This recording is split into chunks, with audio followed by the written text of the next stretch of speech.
Assalamualaikum warahmatullahi wabarakatuh. Bertemu lagi, semoga dalam keadaan sehat walafiat. Dengan saya Muhammad Makfur Agung, SHMKM, dosen pengampu Hukum Perdata, Prodi Hukum Ekonomi Syariah, Fakultas Syariah dan Hukum, UIN Raden Fatah Palembang.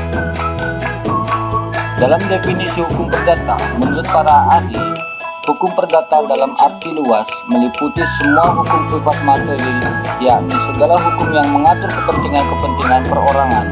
Sedangkan menurut Sudut Nomor Tokusumo, hukum perdata adalah hukum antara perorangan yang mengatur hak dan kewajiban perorangan yang satu terhadap yang lain di dalam hubungan keluarga dan di dalam pergaulan masyarakat. Hukum perdata mengatur kepentingan perorangan atau mengatur tentang privat, mengatur hak dan kewajiban perorangan dalam hubungan antara subjek-subjek hukum. Dalam sistematika BW atau sistematika KUH Perdata terbagi menjadi 4, yakni dalam buku ke-1 mengenai tentang hukum perorangan, baik individu maupun kelompok. Sedangkan buku kedua BW mengatur tentang kebendaan, baik benda bergerak maupun benda tidak bergerak. Buku ketiga BW mengenai tentang perikatan dan syarat sanya perjanjian. Buku keempat mengatur tentang pembuktian dan daluarsa. Dalam objek hukum perdata, hukum perorangan dan badan hukum yang digambarkan dalam hukum keluarga yang dijelaskan di dalam buku ke-1 BW, sedangkan harta kekayaan atau hukum waris yang dibagi menjadi 2 bagian, yakni di buku kedua dan buku ketiga BW. Sedangkan subjek hukum dalam definisi penyandang hak dan kewajiban terbagi menjadi 2, hak dan kewajiban seseorang dan hak dan kewajiban badan hukum. Pada pasal 2 BW, setiap orang, siapapun, sejak ia menyandang hak dan kewajiban, maka ia telah dapat memiliki hak dan kewajiban, maka ia telah dapat dikatakan sebagai subjek hukum. Penyandang hak dan kewajiban terdapat 2, menuntut hak dan melaksanakan kewajiban. Dalam melaksanakan dan menuntut hak, perbuatan hukum dibutuhkan kecakapan hukum. Sedangkan dalam cakap hukum, apabila seseorang dianggap cakap hukum, harus memenuhi 3 unsur tersebut. Yang pertama, dewasa. Secara umum, seseorang dianggap dewasa dan cakap hukum ketika telah mencapai usia 18 tahun atau telah menikah. Sedangkan tidak di bawah pengampuan, seseorang dinyatakan tidak cakap hukum karena di bawah pengampuan, biasanya karena kondisi mental atau fisik membutuhkan dan tidak mampu mengambil keputusan sendiri. Yang terakhir, tidak dilarang oleh undang-undang. Beberapa orang dimungkinkan dilarang oleh undang-undang atau dilarang melakukan tindakan hukum tertentu oleh undang-undang, semisal orang yang dinyatakan pilot oleh undang-undang.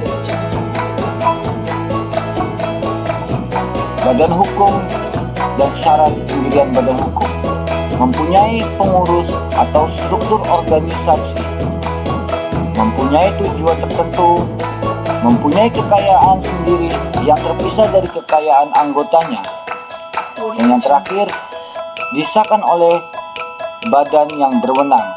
Contoh dalam badan hukum, perseroan terbatas, yayasan, dan koperasi.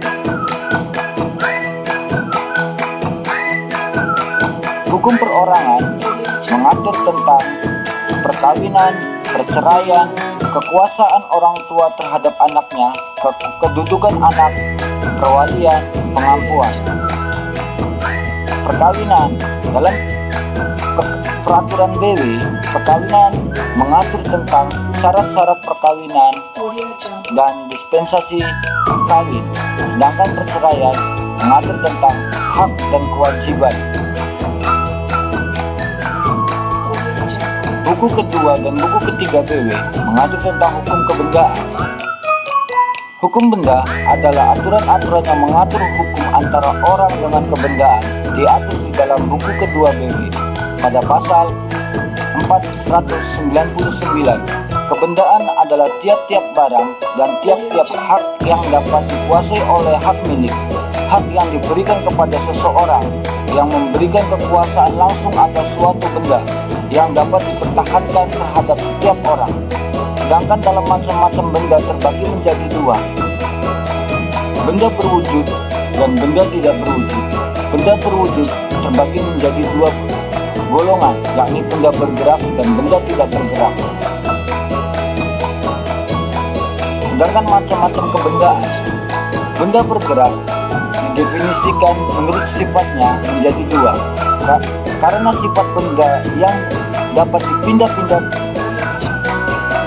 dipindah-pindahkan tanpa mengubah bentuknya.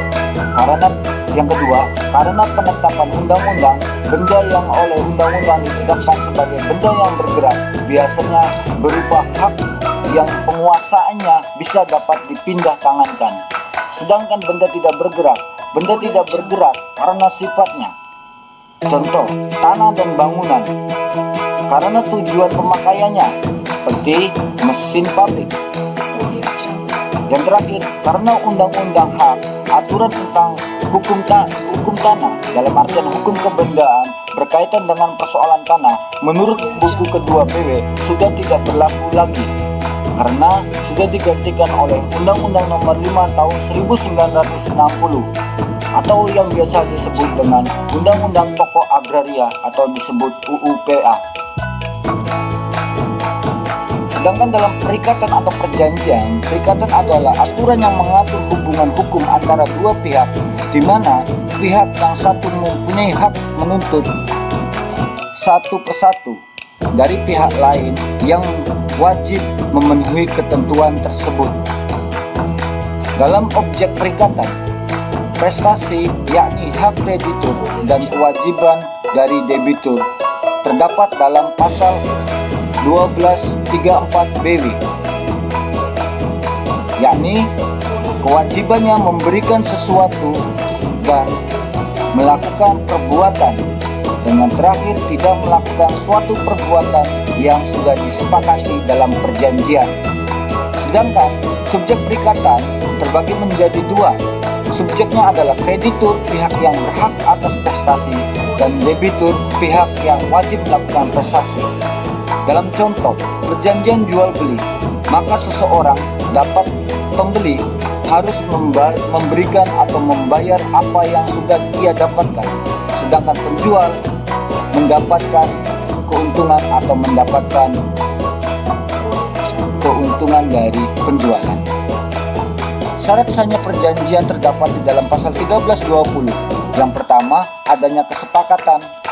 Dalam artian kesepakatan yang ditulis di dalam pasal 1321, apabila perjanjian dikatakan sepakat atau perjanjian dianggap sah, harus memenuhi: perjanjian tidak boleh dilakukan secara khilaf, perjanjian tidak boleh dilakukan dengan cara menipu, dan perjanjian tidak boleh dengan cara ancaman atau paksaan.